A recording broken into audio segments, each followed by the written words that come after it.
Hello everyone, this is Just a Dad. Today I'm going to do a review on the Ninja Speedi Rapid Cooker and Air Fryer. I just made the burrito bowl. It made it 4 servings. This is 1 serving. I got 3 other servings of this exact same size. It cooks the chicken and the rice and the beans all at once.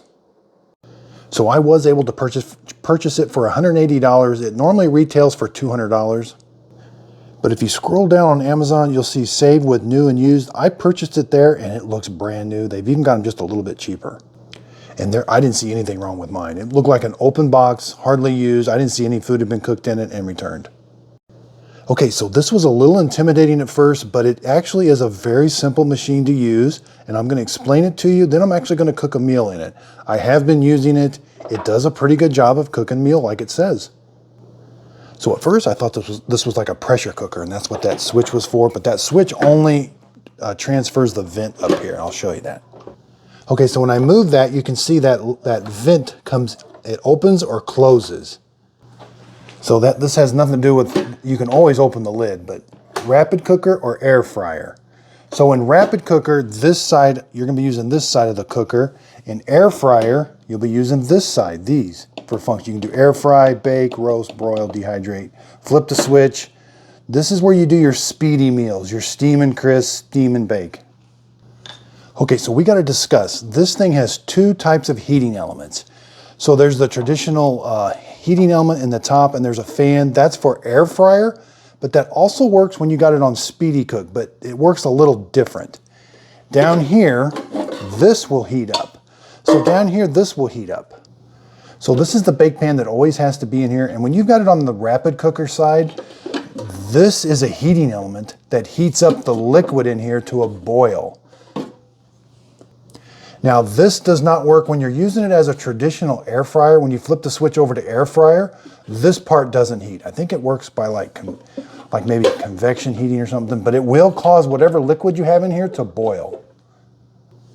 So again, when we got this switch in, so there's air fry. When we got this in rapid cook, that heating element on the top, it's gonna work towards the end of the meal, but the bottom heating element that's gonna heat the pan, that's gonna heat that up to a boil. And same if you got it on steam and crisp, it's gonna steam whatever in the bottom, so it's gonna get all that liquid in the bottom to a boil. And then it will crisp that air fryer portion will kick on towards the end. We got steam and bake. We also have just steam. So when you do just steam, it just turns this heating element on down here. It basically will boil whatever you have in here. It boils whatever's in here. Now that fan will kick on, but the heating element doesn't kick on. Okay, so let's go back up to the one that says Speedi meal. So when you've got it on Speedi meal, what it does is it turns it boils the water, and then towards the end of the cook, it will turn that heating element on there and that fan to kind of crisp the meat that's on top of there.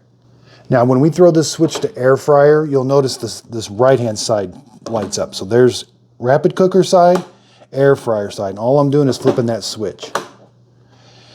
Air fry, you got bake and roast, broil, dehydrate, sear, slow cook. When you go to air fry, it's only the heating element up at the top. When you do this side here, it's only the heating element. It's not doing the heating element down here at the bottom. Okay, so down in the bottom here, they call this the crisper tray, and it's got 2 positions with those feet. Okay, so here's the crisper tray. All of this all stays on there. Now these feet, there's 2 positions. They call them, this is like this tall position. So these are called the legs, and this is the elevated position. So when you put it in the bottom of that cooking surface, you'll see that stands up. Now you can store these. When you do air fryer, you can put these at the bottom. So you can store these feet, all 4 feet. You can see they kind of wrap around that, and that kind of holds them in. Now when you put it in, it's flat, kind of like a traditional air fryer. It's gonna be very low to the surface of that pan. Again, you always have to have this pan in here, and this is the crisping tray. So right now I've got the feet stored, and when I put it in, see how it's down there at the bottom? It's got room for the juices and stuff to go to the bottom, but it's all the way to the bottom. That's the position you'll have it in when you've got it in air fry. When you go to speed cook on this side, we need to lift those feet. So you're gonna take this out, you're gonna put these feet, they call it the elevated position. And it's very simple. You're just gonna make sure they're unstowed. And then see how they're kind of, even though they're kind of floppy, when you put it down, they find the elevated position. It will fit in there any which way. So that creates a spot for rice or pasta and your liquid down there. So this will be, your protein or your meat will be elevated above that. So what's going to happen is the pasta and the rice that you put down here with the water is it's going to boil. That steam's going to rise. It will cook the proteins a little bit. Towards the end of it, it will turn the air fryer portion on and cook the top of the protein. Okay, so there's what the top of the Speedi looks like. It's got that heating element and it's got that fan right behind it. Now you do get some food splatter up here. Now I haven't noticed it so much on the heating element, but up around here you do get some food splatter. It's got a very easy way of cleaning it. You'll just put 3 cups of hot water in here, or not, you'll just put 3 cups of water in here, put it on steam. What it does is it boils this water and it gets this all nice and saturated up here, and then you can just wipe it off with a towel when it's all nice and steamed. You got to be careful. This won't be hot. I mean, it will be hot, but it won't be hot from being on. It'll be hot from the steam, but then you can wipe all that off very easy. And so when we cook, we're gonna get a lot of steam out this vent here. But when we got it on air fry, it acts like a normal air fryer. So let's take a look at it. It's got a nice big hinge. You do have this little condensate trap. This is when the lid's open, you do get a bunch of steam kind of around here. You'll see that it's kind of running off of here, the water droplets. That's what this is for. This is going to catch all that little water droplets. So it does take a 3-prong plug-in. It does say it's 120 volts, 60 hertz, 1,760 watts. Okay, so let's go over the control panel. I've got it in air fryer mode. You're going to do the mode you want to do, broil. It's very easy, time in 1-minute increments, and the temperature. You got separate buttons for the temperature. It's got a start and stop and a power button.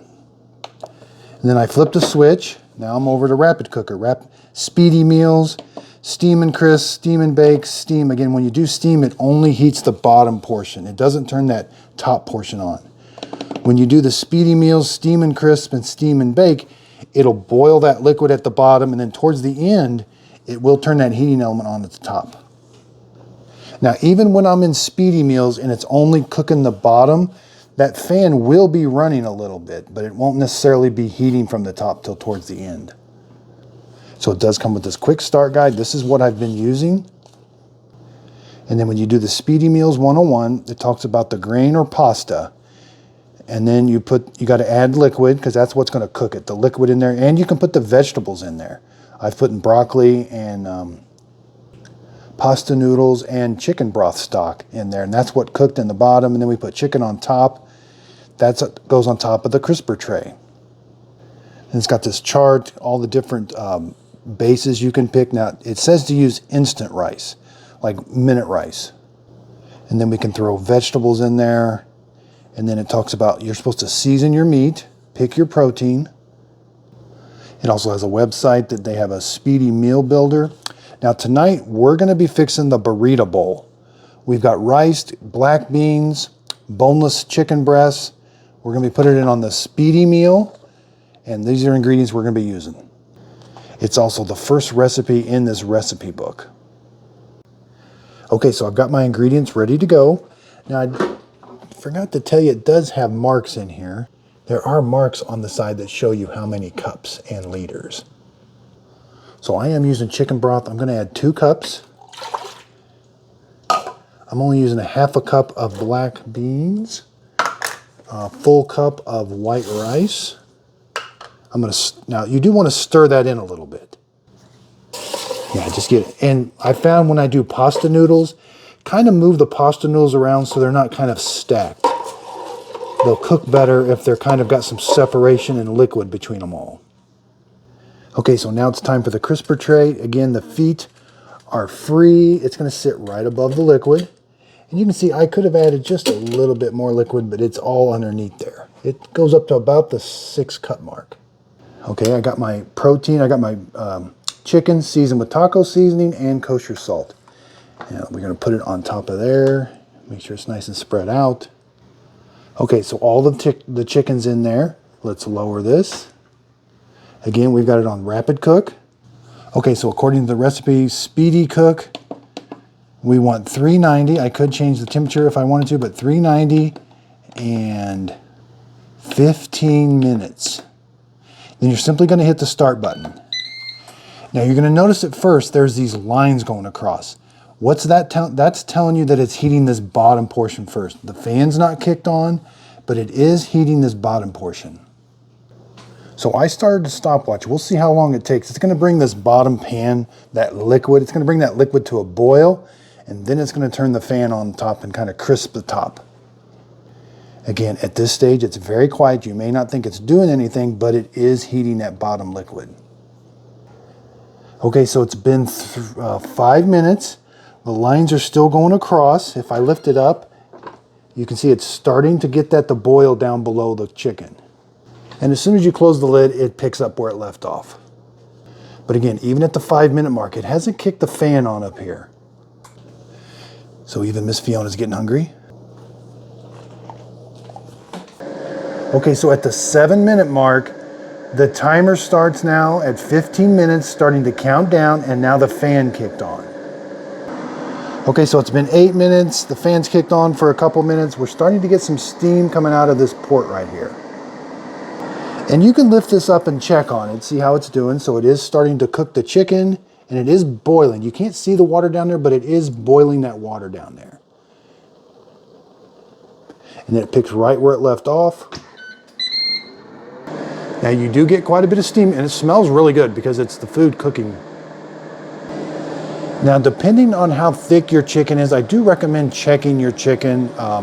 If you do let it go the full time, it could possibly get it just a little bit too dry. But you probably need the full amount to cook the bottom, the liquid portion. You definitely need all of that time, but I have found that the top portion, sometimes, depending on the thickness of the chicken, might get done a little quicker. And if that's the case, just pull the chicken out. You can leave that crisper tray in there, but you will need to let it finish cooking the bottom portion. Okay, so it's only been 4 minutes of actual cooking with the air fryer portion on, but let's take a look. Again, the internal temperature. So we're at 130. We want to get to 165, so we do have a ways to go yet. Okay, so the timer's at 15 minutes. We still got 7.5 minutes to go. Again, we got quite a bit of steam coming off the top. Let's lift this up. Yeah, the chicken is cooking really good. So the chicken is really close. See how the chicken is getting done first? We're already at 180 degrees. 154 on these pieces. So the little thicker is not quite as done, but the stuff is boiling down there. Let's close it. Okay, 17.5 minutes. We got 5 minutes left. Let's take a look. Yeah, again, some of the chicken's getting really done. That's 190, the thicker piece here. Yeah, it's even done. Okay, so I'm gonna take the chicken out and let the rest of it cook. So you can see the chicken is really juicy at this point. I still got a little bit of time left on that. Okay, so we're getting down towards the end here. It's gonna shut off automatically. Okay, so it says end. Let's lift it up. Okay, so we've got to take this off. This crisper, there's a little something you can grab onto there. Okay, so here's our rice and stuff, everything. So it did get most of the steam out. There is a little bit left. So if you do want that to finish kind of getting the rest of that out of there, you can cook it a little bit longer. Okay, so I scooped everything out. Cleanup is very simple. Nothing's sticking there. I've got enough rice and beans and chicken to feed 4 people. Start to finish was 21 minutes. That's because it does have to heat this bottom portion first, get that to a boil, and then the 15-minute countdown timer will start once it kicks the air fryer portion on. Now, something I have tried is you can cut the chicken into little pieces. Just put it in the bottom with the stuff. You don't necessarily have to use this. It will cook it in there. You can still use the air fryer portion and all that, do the Speedi meal, but you can cut little bits of chicken and put it right in there with the water, the rice, and you can put vegetables in there. So this is a very versatile cooker. So again, that part's dishwasher safe. This part is dishwasher safe. They do want you to use some tongs that have the rubber on the end. We've cooked several meals on them. If you keep track of the protein on top, again, we did have some protein kind of get a little dry on us towards the end there, but if you do check on it and take it out a little earlier sometimes, that does help. So I really do like this Speedi cook. I hope this video helps. Thanks everybody for watching.